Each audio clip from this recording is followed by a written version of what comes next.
നിങ്ങൾ എന്നെ സ്നേഹിക്കുന്നുവെങ്കിൽ എൻ്റെ കൽപ്പനകൾ പാലിക്കും.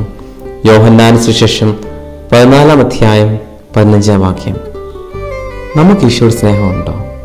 പലപ്പോഴും നമ്മൾ പറയാറുണ്ട്, അല്ലെങ്കിൽ സ്റ്റാറ്റസ് ഒക്കെ ഇടാറുണ്ട്, ഐ ലവ് ജീസസ് എന്ന് പറഞ്ഞുകൊണ്ട്.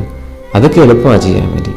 പക്ഷെ ഒന്ന് ആത്മാർത്ഥമായിട്ട് ചോദിച്ചേ, ഈശോയോട് നമുക്ക് അല്പമെങ്കിലും സ്നേഹമുണ്ടോ? നമ്മൾ ഏറ്റവും കൂടുതൽ സ്നേഹിക്കുന്നത് നമ്മളെ തന്നെയല്ലേ? നമ്മുടെ ആഗ്രഹങ്ങളല്ലേ, നമ്മുടെ മോഹങ്ങളല്ലേ? അതുകൊണ്ട് എന്ത് സംഭവിക്കുന്നു? നമ്മൾ ഈശോ സെക്കൻഡറി ആക്കി മാറ്റി വെക്കുകയാണ്. കർത്താവിനെ മാറ്റി നിർത്തും, നമ്മുടെ ഇഷ്ടങ്ങൾക്ക് വേണ്ടി മാറ്റി നിർത്തും നമ്മൾ. ഈ ഒരു 15 നോമ്പിൽ നമുക്ക് പ്രത്യേകമായിട്ട് മാതാവിൻ്റെ മാധ്യസ്ഥം യാചിക്കാം. അവൾ എന്താ ചെയ്തത്? ഈശോയെ സ്നേഹിച്ചു, ആത്മാർത്ഥമായി സ്നേഹിച്ചു. കുരിശിൻ ചുവട്ടിൽ പോയി നിൽക്കുന്ന ആ നിമിഷത്തിലും അവൾ സ്നേഹിച്ചു, ഇട്ടിട്ട് പോയില്ല.